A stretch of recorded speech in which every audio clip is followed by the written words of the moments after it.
Erdiaroaren bukaera aldetik hasi eta 19. mendera arte Gipuzkoako ekonomia jarduerarik garrantzitsuenetakoa burdingintza izan zen. Garai honetan industria honi eutsi zion azpiegitura teknologiko nagusia zeharrola edo burdinola hidraulikoa izan zen. Burdinolaren helburu nagusia burdina ekoiztea zen.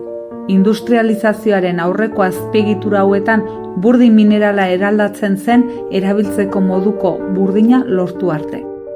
Ondoren, lanabesak, hiltzeak, armak eta abar egiteko erabiltzen zen.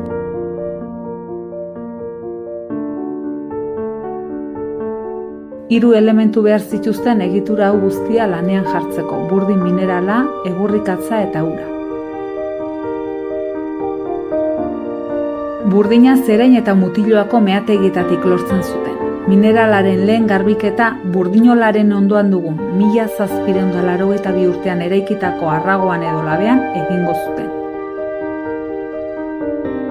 Goierriko mendietako basoetako haritz eta pagoekin egurrikatza ekoizten zuten. Ikatz hau erregai moduan erabiliko zuten. Energia hidraulikoa Oria ibaiko urari esker lortzen zuten.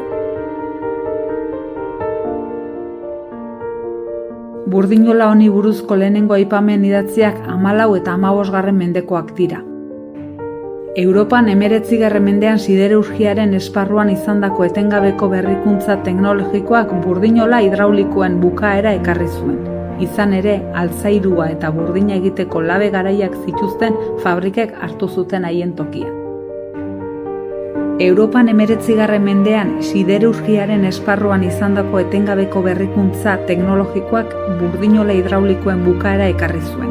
Izan ere, altzairua eta burdina egiteko labe garaiak zituzten fabrikek hartu zuten haien tokia. 1860 urtean, Igartzako eta Iurreko burdinolak ustiatzen zituzten familietako kide ziren Domingo Goitiak eta Martin Usabiagak Francisco de Aranarekin elkartu eta errekan kilometro bat berago Fabrika de Hierro San Martin sortu zuten. Gaur egun, KAF dena.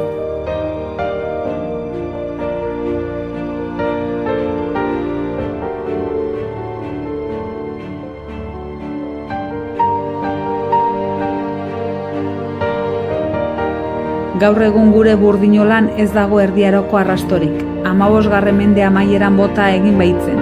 Beraz, Igartzako monumentu multzoko burdinolako eraikina 18. mendekoa da.